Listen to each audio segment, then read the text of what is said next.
يرفع الله الذين آمنوا منكم والذين أوتوا العلم درجات.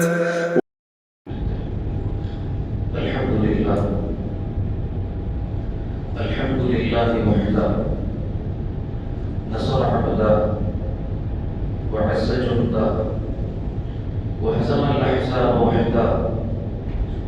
أشهد أن لا إله إلا الله وحده لا شريك له وأشهد أن محمدا عبده ورسوله أرسل الله بحق بشيرا ونذيرا وداعيا إلى الله بإذنه سراجا منيرا. أما بعد فقد قال الله تعالى في القرآن الكريم والفرقان الحميد بعد أعوذ بالله من الشيطان الرجيم بسم الله الرحمن الرحيم اهدنا الصراط المستقيم صراط الذين أنعمت عليهم غير المغضوب عليهم ولا الضالين آمين. صدق الله العظيم.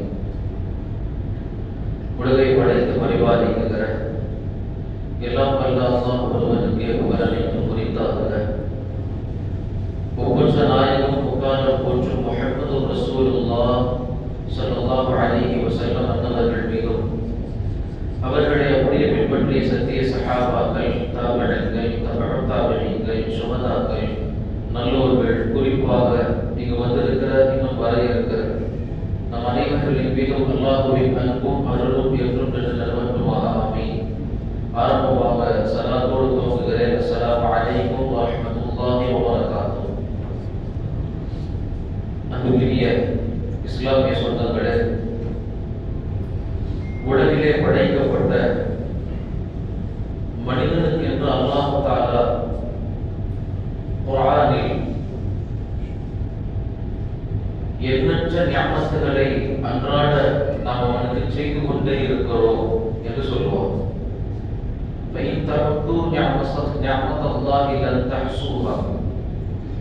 அல்லாஹ்வினுடைய நிஅமத்தை, அவன் தந்த அருட்கொடைகளை ஒரு நபர் எண்ண ஆரம்பித்தால் வாழ்நாள் பத்தாது அல்லாஹ் கொடுத்ததை எண்ணி முடிக்கிறது. எக்கச்சக்கமான நியாமத்துகளை அல்லாஹ் இந்த மனிதர் படைப்புக்கு அன்றாட கனநொடி முதல் வாழ்நாள் வரை கொடுத்து கொண்டே இருக்கிறார். அதில் எந்த சந்தேகமும் இல்லை. இது என்னுடைய அருட்கொடை என்று அல்லாஹ் சொல்கிறார். அப்படி அல்லாஹ் தருகிற நியாமத்திலேயே ஆகச் சிறந்தது, மிக உயர்ந்தது குர்ஆன் கூறுகிறது. அல்லாஹ் தருகிற நியாமத்திலேயே ரொம்ப சிறந்த நியாமத் எது தெரியுமா? ஒவ்வொரு மனிதனின் இஸ்லாத்தை தழுவிய ஒவ்வொரு முஸ்லிமின் கல்வில் குடிகொண்டிருக்கிற ஈமான். இந்த ஈமான் உலகத்தின் நியாமத்துகளிலேயே மிகச் சிறந்தது, மிக உயர்ந்தது. எனவேதான் உலமாக்கள் சொல்லுவார்கள், உலகத்துல ஒரு மனிதனை பார்த்து பொறாமப்படணும்னா யாரை பார்த்து பொறாமப்படலாம் தெரியுமா? உலமாக்கள் சொல்லுவார்கள், கான ஹயாத்துஹு மஅல் ஈமான், அவன் வாழ்க்கை ஈமானாக இருந்தது, முஸ்லிமாகவே இறை கட்டளைகளை பின்பற்றி வாழ்ந்து, வமமாதஹு அலல் இஸ்லாம், அவன் மௌத்தும் இஸ்லாத்தில் முடிந்தது. இவன் உலகத்தில் பொறாமைப்படத்தக்கவன். ஏனென்றால் அல்லாஹ் தருகிற நியாமத்துகளில் ஆகச் சிறந்த ஈமானை தன் பிறப்பில் முதல் காதில் கேட்கிற வாங்கில் தொட்டு தன்னுடைய வாழ்க்கையின் கடைசி சக்கராத் வரைக்கும் ஒருவன் ஈமானோடே பயணித்து ஈமானோடே மௌத்தானால் நீங்கள் அறிந்து கொள்ளுங்கள், அவன் பொறாமைப்படத்தக்கவன். ஏனென்றால் அல்லாஹ்வின் குடை சூழ்ந்த ஞாபகத்தில் வாழ்நாள் முழுக்க கழித்தவன் என்று பொருள் என்று உலமாக்கள் விளக்குவார்கள். அன்பினியவர்களே, ஈமானில் ஆக உயர்ந்ததுதான் இதுதான் ஞாபகத்தில் மிகச் சிறந்தது. ஈமான் ஞாபகத்தில் மிக உச்சமானது. ஆனால் இன்னைக்கு உலகத்தினுடைய காலம் எப்படி மாறிடுச்சு சொன்னால், குறிப்பாக நம்முடைய தமிழகம், அன்பானவர்களே, தற்போதைய சமூகம் இந்த உயர்ந்த அருட்கொடையை அடமானம் வைக்கிறது. இந்த ஈமானை அடமானம் வைக்கிறது. எங்க வைக்குது? இந்த ஈமானுடைய அற்புதம் எப்படி? சஹாபாக்களுடைய வரலாறு உங்களுக்கு முன்னால் எத்தனையோ உண்டு. படிக்க படிக்க புரட்டும் தாள்கள் வேண்டுமானாலும் முடிவடையலாம். ஆனால் சஹாபாக்கள் இஸ்லாத்திற்காக வேண்டி, இந்த ஈமானுக்காக வேண்டி, தௌஹீதுக்காக வேண்டி தன் வாழ்க்கையில் செய்த அர்ப்பணங்கள் அது அற்புதமானவை, அற்புதமானவை. எத்தனை எக்கச்சக்கமான வரலாறுகள் சொல்லலாம். அது ஹஜ்ரத் முஸ்அப் இப்னு உமைர் ரலியல்லாஹு அன்ஹு. முஸ்அப் இப்னு உமைர் சஹாபாக்களின் மிக பெரும் தலை சிறந்தவர். மக்கால நீங்க கேள்விப்பட்டிருக்கலாம். முஸ்அப் இப்னு உமைர் யாருன்னா, மக்காவின் செல்வந்தர்கள் 3 பேர் பட்டியல் போட்டா அந்த 3ல ஒரு ஆள் ஹஜ்ரத் முஸ்அப் இப்னு உமைர். அவர்களுடைய வாழ்க்கை வரலாறு ஹயாத்து சஹாபால இப்படி வரும். முஸ்அப் எந்த அளவுக்கு பெரும் பணக்காரர்னா, எல்லாத்துலயும் யூனிக் பர்சன். அவர்கிட்ட இருக்கிற மாதிரி வேற யாரையும் பார்க்க முடியாது. ஒவ்வொன்றையும் தேர்ந்தெடுத்து ஆடையிலிருந்து எல்லாம் அவருடைய வீட்டினுடைய அமைப்பு மக்கால வேற எந்த வீட்டுக்கும் இருக்காது. அப்படி அமைப்பு. அவர் அணிகிற ஆடை வேற யாரும் கொண்டிருக்க முடியாது. தேர்ந்தெடுத்து பல பிரயாணங்கள் செய்து பல ஊர்களுக்கு சென்று சிறந்த ஆடையை தேர்வு செய்து வருவார். முஸ்அப் இப்னு உமைருடைய அத்தர் பற்றி தனி ரிவாயத். முஸ்அப் இப்னு உமைர் அவர் போடுகிற அத்தர் எப்படின்னா, மக்கால யாருக்குமே அந்த மாதிரி அத்தர் இருக்காது. அவர் ஒரு தெருவுல வந்தா அந்த அத்தர் வாசனையின் மூலமாக இது முஸ்அப் தான் சொல்லி எல்லாம் கண்டுபிடிச்சிருவாங்க. அந்த அளவுக்கு மிகப்பெரிய செல்வ சீமான் முஸ்அப் இப்னு உமைர். வாழ்நாள் இஸ்லாத்திற்காக செய்த தியாகம் என்ன தெரியுமா? மார்க்கம் தழுவுகிறார். இஸ்லாத்தின் மீது பேரன்பு. முஹம்மது ஸல்லல்லாஹு அலைஹி வஸல்லம் உடைய கரம் பற்றி நாமும் முஸ்லிமாக கலிமா சொல்லிட்டாங்க. சொல்லிட்டு வீட்டுக்கு வந்த சில நாள் வெளிப்படுத்தல நான் முஸ்லிம் என்று. அம்மா கடிச்சிட்டாங்க. முஸ்அபுடைய செயல்பாடுகள் வித்தியாசமா இருக்கு. மிக நீண்ட ரிவாயத். நான் சுருக்கமாக சொல்கிறேன். முஸ்அபுடைய வளர்வை சற்று மாற்றமாக தெரிகிறது. அவங்க அம்மா பிடிச்சு ஒரு அசருடைய நேரத்துக்கு பின்னாடி உட்கார வச்சு வீட்டுல யாரும் இல்லாத நேரத்துல கேட்டாங்க, முஸ்அப் உன்னுடைய நடைமுறை வித்தியாசமாக தோன்றுகிறது, நீ முஹம்மதை பின்பற்றுகிறாயா என்று கேட்டார்கள். முஹம்மதை அவர் சொல்வதை ஏற்றுக்கொள்கிறாயா? முஸ்அப் சொன்னார்கள், நான் முஹம்மதையும் ஏற்றுக்கொள்கிறேன், முஹம்மதுடைய ரப்பான அல்லாஹ்வையும் ஏற்றுக்கொள்கிறேன். இப்படி சொன்ன உடனே அவங்க அம்மாவுக்கு கடுமையான கோபம். பக்கத்துல இருந்த ஒரு பொருள் எடுத்து முஸ்அபுடைய மண்டையில் அடிச்சிட்டாங்க. அடிச்சு இந்த நேரம் கரெக்டா முஸ்அபுடைய சகோதரர்கள் எல்லாம் வீட்டுக்குள்ள வர்ற நேரம். ரிவாயத்தில் வருகிறது, கொண்டு போய் ரூம்ல அடைச்சு வச்சு மிகப்பெரிய செல்வந்தர். எல்லளவுக்குன்னா வியாபாரத்தின் சக்கரவர்த்தி முஸ்அப். போகாத ஊர் இல்லை, செய்யாத வணிகம் இல்லை. கொண்டு போய் வீட்டுல வச்சு பூட்டி வச்சுட்டாங்க. பூட்டி வச்சு ஒரு வார காலம் சாப்பாடு போடல. அவங்க அம்மா டெய்லி கதவு கிட்ட வந்துட்டு அழுவாங்க, முஸ்அப் வேண்டாம், அதை விட்டுரு, நீ விட்டுரு, அது உறவுகளை எல்லாம் பிரிச்சு வந்த இஸ்லாம்ங்கிறது. முஹம்மதிய கொள்கை எல்லா சித்தாந்தங்களையும் உடைச்சிரும். அது வேண்டாம் முஸ்அப், நீ விட்டுட்டு எங்க கிட்ட வந்துரு, நீ ஏத்துக்கிறியா இல்லையா? கதவை திறந்து கேட்பாங்க. அவர் சொல்வாரா, நான் மரணிக்கும் வரை என் ரப்பை விட்டு கொடுக்க தயாரில்லை. அப்படியே கடுமையான கஷ்டம். ஒரு கட்டம் எவ்வளவோ சித்திரவதை பண்ணிட்டாங்க. ஹஜ்ரத் முஸ்அப் இப்னு உமைருக்கு இஸ்லாத்தை விட்டு வெளியே வர மாதிரி தெரியல. அவங்க அம்மா கடைசியா கூப்பிட்டு வச்சு முஸ்அப்ட்ட கேட்டாங்க, முஸ்அப் நீ இஸ்லாத்தை விட்டுட்டா இந்த தாயின் முகத்தை பார்க்கலாம், இல்லைன்னா இனிமேல் உன்னுடைய மௌத்து வரைக்கும் இந்த வீட்டுக்கும் இந்த தாயின் முகத்தையும் சந்திக்க அனுமதி இல்லை. முஸ்அப் சொன்னாரு, நான் அல்லாஹ்வுக்காக அதை ஏற்றுக்கொள்கிறேன். ஆடி போயிட்டான். அம்மா மீது பெரிய அன்பு முஸ்அபுக்கு.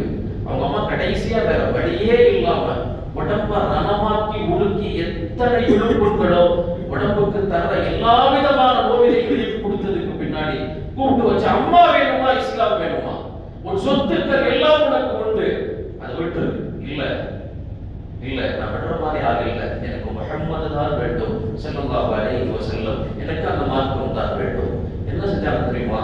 உடம்புல இருக்கிற எல்லாத்தையும் கழட்டி உருக்கிட்டு அம்மனமா ரோட்டை காமிச்சான். ஒரு துணி இல்லாம ரோட்டை காமிச்சான். அதுல முஸ்அப் தெருவுல கிடக்கிற ஒரு சாக்கை எடுத்து கட்டிக்கிட்டு பெருமானார் ஸல்லல்லாஹு அலைஹி வஸல்லம் சந்திக்க மக்காவுல தாருல் அர்கமுக்கு வந்தார். தாருல் அர்கம் முஸ்அப் ரலியல்லாஹு அன்ஹு வருகிற செய்தி பெருமானார் ஸல்லல்லாஹு அலைஹி வஸல்லம் வாசல்ல போய் கதவு திறக்க சொன்னாங்க. கதவு திறந்து பார்த்தா சாக்கை குத்திக்கிட்டு, இதுவரைக்கும் எந்த சீமான் நடந்தால் ரோடில் வாடை வைத்து கண்டுபிடிக்க முடியும் இது முஸ்அப் என்று பெயர் போற்றி ஹஜ்ரத் முஸ்அப் வெறும் சாக்கை குத்திட்டு வந்து பெருமானாருக்கு முன்னாடி இந்த இஸ்லாத்திற்காக வந்து நின்றார்கள். பெருமானார் அடுத்துட்டு அவரை கட்டி பிடிச்சு, இவர்தான் உண்மையான முஜாஹிதுன்றாங்க, இவர்தான் இந்த மாற்றத்திற்கான உண்மையான போராளின்றாங்க. அன்பானவர்களை யோசியுங்கள், இப்படி வாழ்க்கையில் எத்தனை கட்டங்கள். ஹஜ்ரத் பிலால் ரலியல்லாஹு அன்ஹு எஜமானுக்கு சொல் மீறி எனக்கு அல்லாஹ் தான் வேண்டும். நீங்க கொஞ்சம் யோசிக்கல, வெயில்ல போய் நின்றா கால் சுடுது இல்லையா? வெயில்ல போய் நின்றா கால் சுடுது. கடும் சூடான மணலில் படுக்க வைத்து ஒருவருடைய மேல் அவர் தாங்க முடியாத அளவுக்கான 4 பேர் சுமந்து வருகிற கரும் வாளை நெஞ்செலும்புக்கு மேல் வைத்து நீ இந்த இஸ்லாத்தை உடனும் சொல்லும் போது ஹஜ்ரத் பிலாலின் ஒரே உச்சரிப்பு என்ன தெரியுமா? அல் அஹத் அல் அஹத், என் இறைவன் அல்லாஹ் ஒருவனே, என் இறைவன் அல்லாஹ் ஒருவனே. இதை யாராலையும் கட்டுப்படுத்த முடியல. இஸ்லாத்தினுடைய முதல் ஷஹீத் ஹஜ்ரத் சுமையா ரலியல்லாஹு அன்ஹா, பெண்களின் மிக முக்கியமான முதல் ஷஹீத். கொடூர காஃபிர்களுக்கு மத்தியில தெருவுல கட்டி வைக்கப்பட்டு உன்னை கொன்றுவேன்னு சொன்னப்போ இந்த இஸ்லாம் என் குடிகொண்ட இந்த கல்வை விட்டு எந்த காலத்திலும் வெளிவராது, என்ன வேணாலும் செய்யுங்க, கோபத்தின் உச்சத்திற்கு சென்ற காஃபிர்கள் ஈட்டியை அந்த பெண்ணின் மறைமுறிப்பில் இருந்து துடிக்க துடிக்க கொண்டார்கள் என்பது வரலாறு. ஏன் தெரியுமா இதைகள் எல்லாம் சொல்கிறோம்? அன்பானவர்களே, இப்படி இஸ்லாத்திற்காக அந்த கல்வி லா இலாஹ இல்லல்லாஹ் முஹம்மதுர் ரசூலுல்லாஹ் இந்த ஒரே சொல்லை உயிர் நாடியாக கொண்ட இஸ்லாமிய சமூகம் 1500 வருடங்களாக பிரயாணித்து வருகிறது. ஆனால் இன்றைக்கு இந்த இஸ்லாம் ஆபக்கொச்சையாக்கப்படுகிறது, இந்த ஈமான் அடமானம் வைக்கப்படுகிறது. எங்க அடமானம் தெரியுமா வைக்கிறாங்க? குறிப்பாக நம்மளுடைய நாட்டின் கொடுமை என்றுதான் சொல்லுவோம், உலகத்தின் கொடுமை. இன்றைக்கு இஸ்லாம் தரங்கட்ட தலைவர்களுக்கு பின்னால் அடமானம் வைக்கப்படுகிறது. நீங்க எல்லாரும் சோசியல் மீடியாக்கள்ல பார்க்கலாம். இன்னைக்கு தள்ளுற செய்தி எல்லாம் அந்த மாதிரி செய்தி எப்படி வாய் வருகிறது? அந்த குடும்பத்துல இஸ்லாம்ங்கிற பெயரை தாங்கிட்டு அப்படி சொல்ற வார்த்தை எப்படி வருது? எந்த கல்வதுக்கு இடம் கொடுக்குதுன்னு தெரியல. எல்லா முஸ்லிம்கள் மைக்க பிடிச்சு வந்து பேசுறான். எனக்கு என் தலைவன் தான், என் அண்ணன் தான் எனக்கு முக்கியம், வேற யாரும் எனக்கு முக்கியம் இல்லை. அவரை இப்படி செஞ்சா நான் அப்படி செய்வேன். யாரும் எனக்காக வந்து என்னை எதுவும் கேட்க முடியாது. என் தலைவனுக்காக உயிர் தருவது என் மண்டைக்கு மேல இருக்கிற முடிக்கு சமம். அது உதிர்வதை நான் எப்படி கவலைப்பட மாட்டேனோ அதே போன்று என் அண்ணனுக்கு உயிரை தருவதை நான் கவலைப்பட மாட்டேன். எந்த பரம்பரையில் வந்து என்ன வார்த்தை இது? எத்தனை இஸ்லாமிய பெண்மணிகளின் பேட்டி கேவலம் வெளியே சொல்லவே கிடையாது. அவர்தான் இவர்தான், அவருக்காக அந்த முகத்தை பார்க்கறதுக்கு தான், அந்த பேச்சை கேட்கறதுக்கு தான், அந்த சிரிப்பை பார்க்கறதுக்கு தான். எங்கே போனது இஸ்லாத்தினுடைய ஆளுமை? எங்கே போனது? இஸ்லாமிய வாழ்க்கையிடத்தில் கேட்கிறேன், உங்க உள்ளத்துல கை வச்சு சொல்லுங்க, இப்படி ஒருவர் பேசுகிறார் என்றால் அவன் உள்ளத்தில் இஸ்லாம் இருக்கிறதா இல்லையா? கொஞ்சம் யோசித்து பார்க்க வேண்டும். இன்றைக்கு இஸ்லாம் எந்த அவன நிலைக்கு போய்விட்டது என்று பாருங்கள். எவ்வளவு மார்க்கத்தில் இல்லாத அழகா, இந்த மார்க்கத்தில் சொல்லாத அழகா, குர்ஆனில் இல்லாத ஈர்ப்பா, முஹம்மது ஸல்லல்லாஹு அலைஹி வஸல்லம் மீது இல்லாத பிரியம் எவனோ கண்டவன் மீது வருகிறது என்றால் நீங்கள் உண்மையில் முஸ்லிம்களா இல்லையா? யோசிக்க வேண்டிய தருணம் அது.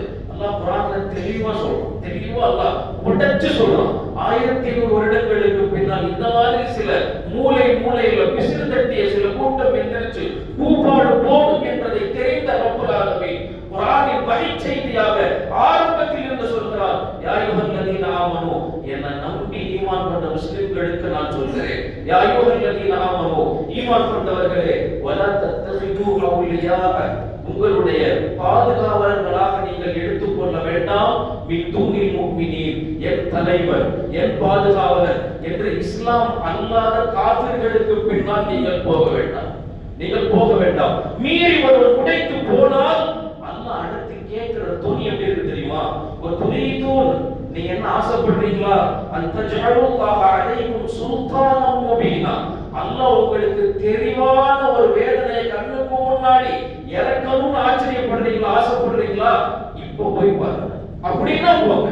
உங்களுக்கு தலைவனாக இஸ்லாம் சொல்லாத ஒருவனை, இஸ்லாத்தை கல்வார நேசிக்காத ஒருவனை, முஃமினல்லாத ஒருவனை, காஃபிரை தலைவன் என்று சொன்னால் அல்லாஹ்வின் வேதனை எதிர்பாருங்கள் என்று சொல்லிட்டு சூரத்துல் நிசாவினுடைய அடுத்த ஆயத்தில் அல்லாஹ் பேசுறான். இப்படி சொல்பவர்கள் யார் தெரியுமா? ஒரே வார்த்தை அல்லாஹ் முடிச்சான், இன்னல் முனாஃபிகீன ஃபித்தர்கில் அஸ்வரி மினன்னார், இவங்க நரகத்தின் வீழ்வில் இருக்கக்கூடிய முனாஃபிகீன்கள், பெயர் தாங்கி முஸ்லிம்கள். இவர்கள் முஸ்லிம்கள் என்ற வரையறைக்குள் வர மாட்டார்கள். யார் இஸ்லாத்தை கடந்த ஒருவனை என் தலைவன், என் நேசத்தில் குறித்தானவன், அவனுக்காக நான் என் செயல் அவனானது என்று பேசுவானோ அவன் முனாஃபிக். அல்லாஹ் நிறைவாக முடிப்பான், வலன் தஜித லஹும் நஸீரா. அது ஒரு காலம் வரும், அந்த காலத்துல கையேந்தி கேட்பான், கெஞ்சுவான், மன்றாடுவான், ஆனால் அவனை காப்பாற்ற யாரும் வரமாட்டார்கள். அப்படி ஒரு சூழலை காஃபிர்களை இஸ்லாம் அல்லாதவர்களை என் தலைவன் பின்னாடி போற சமூகத்திற்கு அப்படி ஒரு சூழலை நாம் ஏற்படுத்துவோம் என்பது அல்லாஹ்வினுடைய வாக்குறுதி. கொஞ்சம் யோசிச்சு பாருங்க. நம்ம கண்ணுக்கு முன்னாடி அடுத்த இஸ்லாமிய இந்த பாரம்பரியத்தை சுமக்க போகிற வாலிபர்கள் 2 குழு நம்ம கண்ணுக்கு முன்னாடி. ஒரு பலஸ்தீன். அந்த பலஸ்தீன்ல எழுதிய ஒரு கடிதம் நீங்க எல்லாரும் பார்த்திருக்கலாம். அரபியில எழுதி வெளியே வந்து ஒரு அற்புதமான ஒரு உரை. பலஸ்தீன மக்கள் உலகத்திற்கு தருகிற செய்தி, சொல்கிற செய்தி ரொம்ப நீண்ட கட்டுரை. இது அவங்க சொல்ற வாசகம் படிச்சா அல்லாஹ் அக்பர், நீங்க சாப்பிடவே மாட்டீங்க. அதை யோசிப்போனால் அந்த கட்டுரையை முழுமையாக படித்து முடிக்க முடியாது. அவ்வளவு உருக்கமான கட்டுரை. அந்த கட்டுரையினுடைய சாராம்சம் என்ன தெரியுமா? ரப்பு மட்டும்தான், அல்லாஹ் மட்டும்தான். நாங்க யாரையும் நம்பல, நாங்க எங்க ரப்ப மட்டும்தான் நம்புறோம். எங்கள்ல வாழ்ற ஒரு கடைசி பிஞ்சு உயிர் நிக்கிற வரைக்கும் எங்கள் ரப்பின் அடையாளமான பைத்துல் மக்திஸை வெற்றி கொள்ளாமல் மீண்டும் எங்களுடைய பணி என்பது ஓயாது. நாங்கள் திரும்ப மாட்டோம். நீங்க எங்களுக்காக கவலைப்படாதீங்க, நீங்க அல்லாஹ்ட்ட துஆ செய்யுங்க. ஒரு நீண்ட கட்டுரை அது. அதனுடைய சாராம்சம் சொல்கிறேன். அந்த வாலிப கூட்டம் எங்கே? எங்கள் பைத்துல் மக்திஸுக்காக வலனா குதுஸ், அது எங்கள் குதுஸ், அது எங்கள் மஸ்ஜித், எங்கள் பெருமானார் சொன்னது, எங்கள் குர்ஆன் போதித்தது, அல்லாஹ் பரக்கத் செய்த அந்த பூமிக்காக எங்களின் கடைசி உயிர் வரைக்கும் உறவாக்க தயார் என்று நிற்கிற ஒரு சமூகம் எங்கே? எவனுக்கோ பின்னாடி என் தலைவனை கை நீட்டி கேள்வி கேட்காத, அவனுக்காக என் உயிரை தருகிறேன் என்கிற மட்டரகமான நம்முடைய சமூகமே 2 கண்ணுக்கு முன்னாடி வாழுது இல்லையா? இதை விட பெரிய உதாரணம் தேவையில்லை. அன்பானவர்களே, யோசிங்கள். யாருக்கு பின்னால் இருக்கிறோம்? யாரை வழிபடுகிறோம்? யாரை தலைவனாக, யாரை நம்முடைய சமூக முன்னோடியாக இந்த சமூகம் எடுத்து செயல்படுகிறது என்பதை யோசியுங்கள். குறிப்பாக பெரியவர்கள், அன்பானவர்களே, நான் நிறைவாக உங்களுக்கு ஒன்று சொல்கிறேன். உனக்கும் மூத்து வரும், எனக்கும் மூத்து வரும். ஒரு நாள் யாரும் கண்டுகொள்ளாத இடத்துக்கு கொண்டு போய் நாம் வைக்கப்படுவோம். அந்த மண்ணறையில் யார் வந்து உங்களுக்கு சாட்சி சொல்வார்? யார் வந்து உங்களுக்கு முன்னால் நிற்பார்? இந்த ஈமானை தான் சஹாபாக்கள் தன் வாழ்க்கையில் உயிர் மூச்சாக நின்று போராடினார்கள். என்ன இருந்தாலும் சரி, என் குடும்பம், என் உறவை எது போனாலும் சரி, என் கல்வியில் குடிகொண்டிருக்கிற ஈமானை யாருக்காகவும் தர மாட்டேன். யாருக்காகவும். இந்த வைராக்கிய சொல் எத்தனை பேருக்கு உண்டு? அன்பானவர்களை, நீங்க நேசிங்க. அரசியல் கணத்தோடு இருந்தால் சரி, அதோடு முடிந்தால் சரி, அதை தாண்டி மார்க்கம் வரைக்கும் வருகிறது என்றால், ஒரு இஸ்லாத்தை அடமானம் வைக்கிறாய் என்றால் நீ முஸ்லிமா என்பதை யோசிக்க வேண்டும். எதோட ஸ்டாப் பண்ணணுமோ அதை அதோட ஸ்டாப் பண்ண பிரச்சனை இல்லை. ஆனால் இன்றைக்கு அது வரம்பு மீறப்படுகிறது. எத்தனை இளைஞர்கள் யோசியுங்கள். அன்பானவர்களே, இந்த ஈமான் எப்படிப்பட்டது தெரியுமா? இதை பாதுகாத்தவர்கள் உலகத்தில் எப்படி வாழ்ந்தார்கள் தெரியுமா? அல்லாஹ் ஈமான பாதுகாக்கிறவங்களுக்கு ஈமான் அல்லாஹ் வாழ்றவங்களுக்கு அல்லாஹ் தஆலா இம்மை மறுமை உலகம் துன்யாவை சேர்த்து வச்சு 5 விதமான அற்புதங்களை தருகிறான். 5 விதமான அந்தஸ்து. நான் உங்களுக்கு முன்னாடி ஒரு 4 மட்டும் சொல்றேன். இந்த உலகத்துல யார் ஈமான பாதுகாக்கிறார்களோ, இந்த உலகத்தில் அல்லாஹ் அவர்களுக்கு தருகிற 4 விதமான அந்தஸ்து. 4 விதமான அந்தஸ்து. அல்லாஹ் இப்னு கையிம் ரஹிமஹுல்லாஹ் 20க்கும் மேல் அந்தஸ்துகள் எல்லாம் உலகத்துல தரப்பட்டியல் போடுறாங்க. அதுல 4 உங்களுக்கு சொல்கிறேன். பிரதானமான 4. முதலாவது என்ன தெரியுமா? யார் அல்லாஹ்வுக்காக வேண்டி நிற்கிறார்களோ, ஈமானுக்காக வேண்டி வாழ்கிறார்களோ, அல்லாஹ் நீ கொடுத்த கலிமா அதற்காக என்னுடைய வாழ்க்கை என்று நிற்கிறார்களோ, அவர்களுக்கு அல்லாஹ்வின் உதவி கிடைக்கும். எப்படி கிடைக்கும்? டைரக்டா கிடைக்கும். அல்லாஹ்வின் உதவி நேரடியாக கிடைக்கும். நிறைய உதாரணங்கள். அல்லாஹ்வுடைய உதவி இருக்குல்ல, அது ரொம்ப வினோதமானது. இதை மட்டுமே நம்முடைய சமூகத்திற்கு தனி தலைப்பாக பல நாட்கள் பேசலாம். அல்லாஹ்வுடைய உதவி வித்தியாசமானது. நம்ம நினைக்கிற மாதிரி எல்லாம் அல்லாஹ் உதவி வராது. அல்லாஹ்வுடைய உதவி எப்படி இருக்கும்னா ரொம்ப சாதாரணமா இருக்கும். ஆனா பெரும் பெரும் நிகழ்வுகளை நிகழ்த்தி போயிடும். ஹஜ்ரத் இப்ராஹிம் அலைஹிஸ்ஸலாம் உங்க எல்லாருக்கும் தெரிஞ்சிருக்கும். அல்லாஹ் பாருங்களேன் எப்படி வச்சிருக்கிறான் பாருங்க. ஹஜ்ரத் இப்ராஹிம் அலைஹிஸ்ஸலாம் நீங்க கேள்விப்பட்டிருப்பீங்க. கடைசி அந்த மின்சரியங்கிற வாகனத்துல உட்கார வச்சு தூக்கி நெருப்புல போடணும். அன்றைய காலத்துடைய பீரங்கி வடிவு அது மின்சரி. உள்ள உட்கார வச்சுட்டாங்க. ஏன்னா கிட்ட போக முடியல. கிட்ட போனா இவங்களே எரிஞ்சு சாம்பலாயிடுவானுங்க. காஃபிர்களுடைய புத்தி அப்படிதான் இருக்கும். ஆனா இப்ராஹிம் உள்ள கொண்டு போய் தள்ளணும். மின்சரி கண்டுபிடிக்கிறாங்க. தூக்கி எறியறதுக்கு ஒரு ஆயுதம். தப்சீர்கள் எழுதுறாங்க. உள்ள உட்கார வச்சு தூக்கி எரிய போகும்போது ஆடை கலைந்து நிர்மூலமாக நிற்கிற ஹஜ்ரத் இப்ராஹிம் இதை பார்க்க முடியாம அல்லாஹ்ட்ட அனுமதி கேட்டு கீழே வந்து ஹஜ்ரத் ஜிப்ரீல் அலைஹிஸ்ஸலாம் வந்து கேட்டாங்க, இப்ராஹிம் என்ன உதவி வேணும்னு சொல்லுங்க, நான் செய்யறேன். ஜிப்ரீல், நான் உங்களுக்காக உட்காரல, நான் உட்கார்ந்தது என் ரப்புக்காக, அவன் வரணும், நீங்க போங்கன்ட்டான். நீங்க போங்க. இதுதான் அல்லாஹ் எதிர்பார்த்தான். அல்லாஹ்வுடைய உதவி எப்படி தெரியுமா? அவன் உதவி உலகத்தின் நியதியவே மாற்றி நெருப்பு சுடும் இல்லையா? கூனி பர்தன் வஸலாமன் அலா இப்ராஹிம். யோசியுங்கள், நெருப்பு சுடும். ஆனால் 40 நாள் நெருப்புக்குள் ஒருவர் கூடி இருக்கிறார். எப்படி சலாமன், நிம்மதியா, சந்தோஷமா. இதை கண்கூட வெளியிட்டு காபிர்கள் பார்க்கிறார்கள். இதுதான் அல்லாஹ்வுடைய உதவி. யோசிக்கவே முடியாது. அல்லாஹ் உதவி செய்யணும்னு நினைச்சிட்டா உலகத்தின் நியதிகளை மாற்றி உதவி செய்வார். மனிதன் யாராலும், எவ்வளவு பெரிய அறிவுஜீவிகளாலும், எவ்வளவு பெரிய சயின்ஸ் கலை வல்லுநர்களாலும் அதற்கு ஒரு பாயிண்ட் வச்சு இதுதான் கண்டுபிடிக்க முடியாது. நீங்க யோசிங்க, நெருப்பு சுடும், எப்படி அல்லாஹ் மாற்றினார்? இதை எந்த விஞ்ஞானியும் சொல்ல முடியாது. இதை இறைஞானி மட்டும் தான் சொல்ல முடியும். அல்லாஹ் மாற்றினார். ஹஜ்ரத் மூசா அலைஹிஸ்ஸலாம் எத்தனை எக்கச்சக்க வரலாறுகள். பிறந்த குழந்தைய நதியில வச்சு நைல்ல விடணும்ங்கிறது கட்டளை.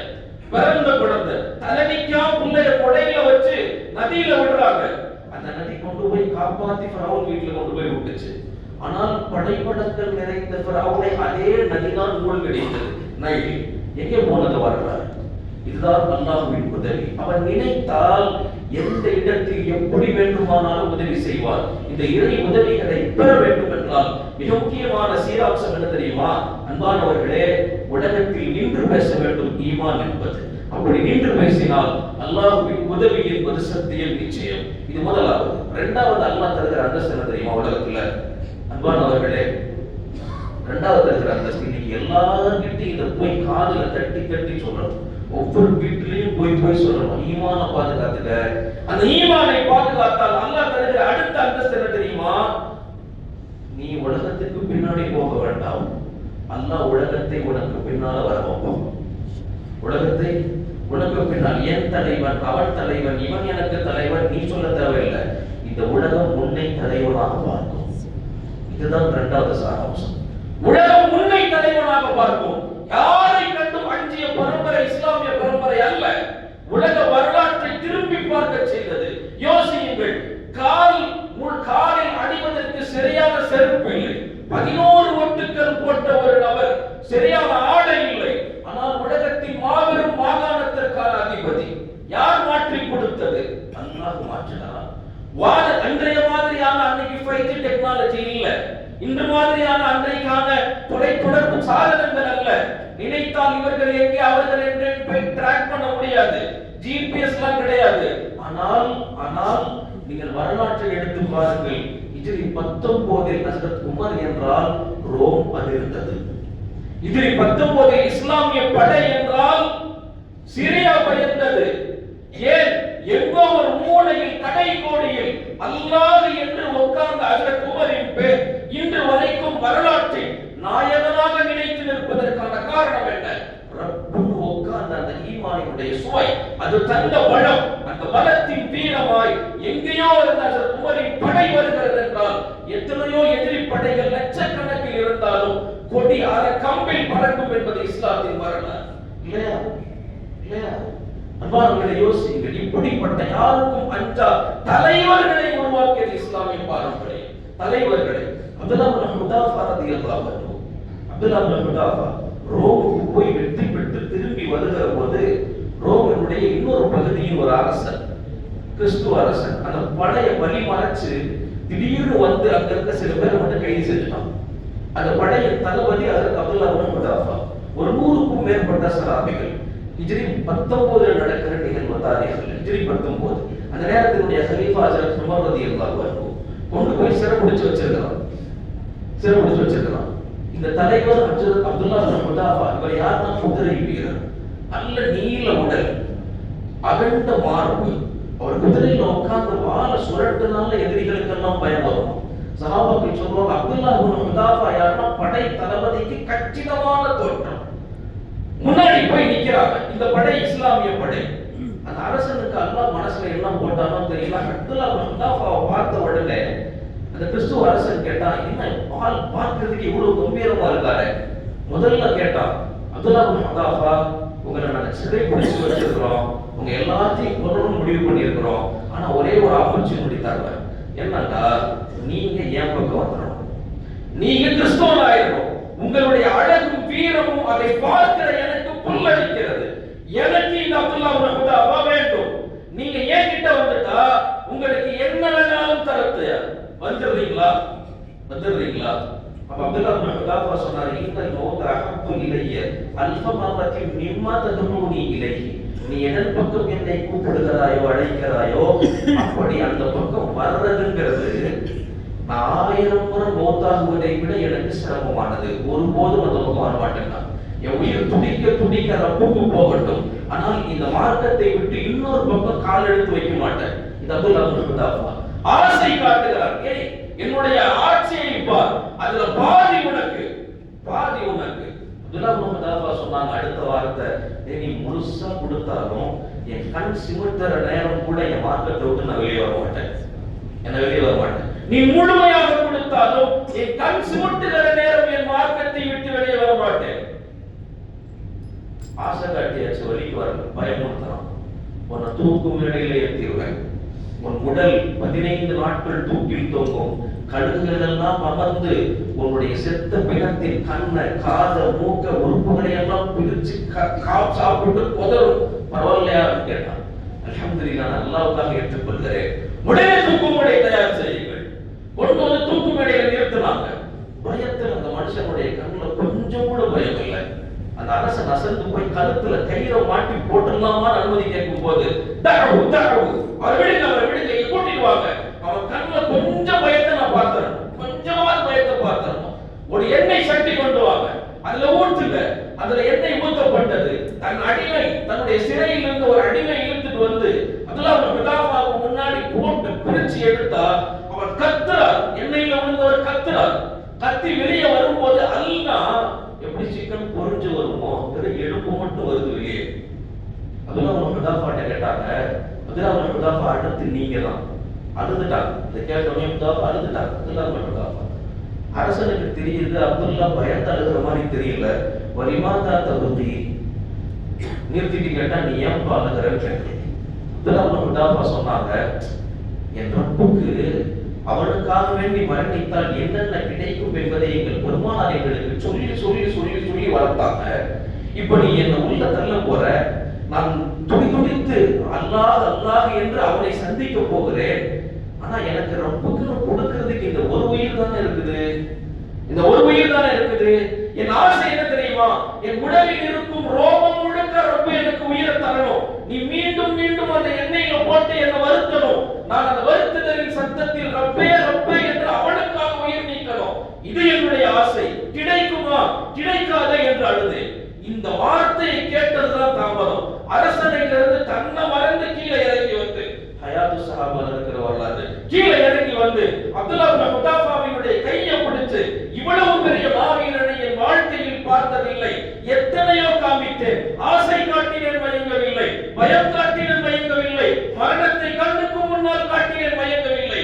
இப்படிப்பட்ட வீரர் வாயிலிருந்து வந்தது ஒரே சொல், என் ரசூல் என் இறைவன் விடமாட்டேன். அந்த உதட்டிலிருந்து ஒரு முத்தம் கிடைக்குமான்னு கேட்டான். அந்த உதட்டிலிருந்து ஒரு முத்தம் கிடைக்குமா? முடியாதுன்றாங்க. இல்ல ஒரு முத்தம் என்ன வேணாலும் செய்யற, என்ன என் படைய சலாமத்தை திருப்பி அனுப்பணும் அப்படின்னா ஒரு முத்தம் தர்றேன், அப்படின்னா ஒரு முத்தம் தர்றேன். சரி அனுப்புற, ஒரே ஒரு முத்தம். நெத்தியில இந்த வீரனின் இடல் படிய வேண்டும். ஒரு முத்தம் கொடுத்துட்டு கூட்டிட்டு வந்தாங்க படைய. மதீனாவுல வரவேற்ற அந்த படையை உட்கார வச்சு போயிட்டு வந்த செய்தி சொன்னப்ப ஹஜ்ரத் உமர் தாரிகை உமர்ல இந்த சம்பவம் வருது. ஹஜ்ரத் உமர் அப்துல்லாஹ் இப்னு ஹுதாஃபாவுடைய தலப்பாக கழட்டிட்டு அவர் நெத்தியில முத்தமிட்டு சொன்னாங்க, இந்த மாவீரனின் நெத்தியில் இங்க இருக்கிற இஸ்லாமியர்கள் எல்லோரும் முத்தமிட வேண்டும், அது வாஜிபுன்றாங்க. அது வாஜிபுன்னு சொல்றேன்டா யோசிங்க. ஆனா இன்னைக்கு இந்த இஸ்லாம் எப்படி இருந்தது என்பதை யோசிங்க. இன்னைக்கு கண்டவங்கிட்ட போய் செல்ஃபி கிடைச்சா போதும், என் வாழ்க்கையை நான் முடிச்சுக்கிறேன் நிக்கிறவங்க இருக்கலாம். என் தலைவன் என்ன பார்த்து கை காமிச்சுட்டா போதும், நான் வீசுற துண்டை பிடிச்சிட்டா போதும், என்கிட்ட ஒரு செல்ஃபி கொடுத்துட்டா போதும். எவ்வளவு மட்டத்துக்கு மானங்கட்டு போய் வந்துட்டோம் பாருங்க. நம்ம கிட்ட ஒரு முத்தம் வாங்குவதற்கு அரசன் கால் முன்னால் வந்து கீழே குனிந்து கேட்ட வரலாறுகள் உண்டு. ஆனால் செல்ஃபிக்காக கேவலம் கேவலம் உங்கள் உயிரை இழக்கிறீர்களே. எப்படி போய்விட்டது சமூகம், எப்படி போய்விட்டது. நான் நிறைவுக்கு வருகிறேன். அன்பானவர்களே, நான் சொன்னது வெறும் ரெண்டு மட்டும்தான். நான் 21 4 எடுத்து அது 2 சிறப்புகள் மட்டும் தான் சொன்னேன். நான் நிறைவுக்கு வருகிறேன். அன்பானவர்களே, வாழ்க்கை ஒரு முறைதான். வாழ்க்கை ஒரு முறைதான். யோசியுங்கள், நீங்க பாலைவனத்துல நடக்கிறீங்க, யாருமே இல்லை. இந்த உதாரணத்தை கண் முன்னால் வையுங்க. நான் நிறைவுக்கு வருகிறேன். பாலைவனத்துல நடக்கிறீங்க, உங்களுக்கு கூட யாருமே இல்லை. ரொம்ப நீண்ட தூரம் நடந்தாதான் தப்பிக்க முடியும். பாக்குறீங்க, ரொம்ப கடுமையான தண்ணீர் தாகம். ஏதோ அல்லாஹ்வுடைய நசீப கையில ஒரு பாட்டில் தண்ணி மட்டும் இருக்குது. குடிக்கலாம் ஒருத்தர் எடுத்து குடிக்க போறாரு. பார்த்தா காலில் நடந்து வந்தனால பாலைவன மணல்களில் தூசி காலெல்லாம் படிஞ்சிருக்குது. இந்த ஆள் என்ன செய்யறாரு, காலில் தூசி பட்டுருச்சு, தண்ணி தாகத்தோடு காலை கழுவுனா அந்த தண்ணியை வச்சாம நீங்க எப்படி பார்ப்பீங்க? கடுமையான நோய், மௌத்தா போகிற மாதிரியான நோய். டாக்டர் சொல்றாரு, இந்த ஒரு மாத்திரையை சாப்பிடுங்க, சாப்பிட்டா மீழ்ச்சி வர வழி உண்டு. அவர் சொல்றாரு, மாத்திரை எல்லாம் கசப்பு, எனக்கு பிடிக்காது, வேண்டாம் தூக்கி போட்டவரை நீங்க எப்படி பார்ப்பீங்க? அன்பானவர்களே, இதே போன்றுதான் நம்முடைய ஹயாத். ஒரே ஒரு தடவை. எத்தனை பெரிய ஆட்சியாளனாக இருந்தாலும் சரி, நீங்க சொல்ற உள்ளிட்ட கைகாட்டுற தலைவனாக இருந்தாலும் சரி, ஒரு நாள் குரல் வளை அறுக்கப்படும், தொண்டை குழியை தாண்டி ரூபு வெளியே வரும். அதற்கு பின்னால் யாராவது கிட்ட போய் தலைவரோட கபர்ல படுத்துக்கிறேன்னு சொல்லுங்க பார்ப்போம். சொல்ல முடியுமா? அன்பான அத்தாமாவோட படுக்க மாட்டான், மனைவியோட கூட வெளியில இருக்க மாட்டான், பல பேர்லாம் இறங்கவே மாட்டாங்க. கபருக்குள்ள பயம் இழுத்துச்சுன்னா. அன்பானவர்களை யோசியுங்கள். இப்படி வாழ்க்கை முடிவதற்கு அல்லாஹ் தந்த அவகாசம் பெரும் ஒரே ஒரு உயிர். அந்த உயிரை வைத்து நம்முடைய இலக்கு என்ன தெரியுமா? ரப்பின் பொருத்தம். அந்த பொருத்தத்திற்கான வழி என்ன தெரியுமா? பெருமானாரின் சொன்னான், இந்த வழியில் நடந்த அந்த பொருத்தத்தை பெற்றால் ஈமானோடு அல்லாஹ்வினுடைய சந்திப்பை அல்லாஹ் நமக்கு நசீபாக்குவான். இல்லாட்டி அல்லாஹ் சொன்ன மாதிரி வலத்தஜிதலஹும் நஸீரா, அவங்களுக்கு எந்த விதமான உதவி செய்பவர்களும் கிடைக்காது. நாளைக்கு அல்லாஹ் தப்பு பண்ணிட்டனே எனக்கு ஒரு வாய்ப்பு கிடைக்காது. எனவே அல்லாஹ் கொடுத்த ஒரே ஒரு வாய்ப்பு உங்களுடைய உயிர். கண்டவனுக்கு பின்னால் நின்று உங்கள் உயிரை விட சிறந்த மார்க்கத்தை தயவு செய்து விட்டுவிட வேண்டாம். யோசியுங்கள். அல்லாஹ் விளங்கி அமல் செய்கிற வாய்ப்பினை தருவானாக. இந்த ஜும்மாவின் பரக்கத்தினால், இந்த நாளினுடைய பரக்கத்தினால், மஸ்ஜிதுடைய பரக்கத்தினால், இங்கிருக்கிற வயதானவர்கள், சிறுவர்கள், வாலிபர்களுடைய பரக்கத்தினால் அல்லாஹ் தஆலா இந்த சமூகத்திற்கு தெளிவான பசீரத்தை தரட்டும். அல்லாஹ் துஆவை ஏற்பானாக. ஆமீன். வ ஆகிரு தஅவானா அல்ஹம்துலில்லாஹி ரப்பில் ஆலமீன். ஸலாம் அலைக்கும் வ ரஹ்மத்துல்லாஹி வ பரகாத்துஹு.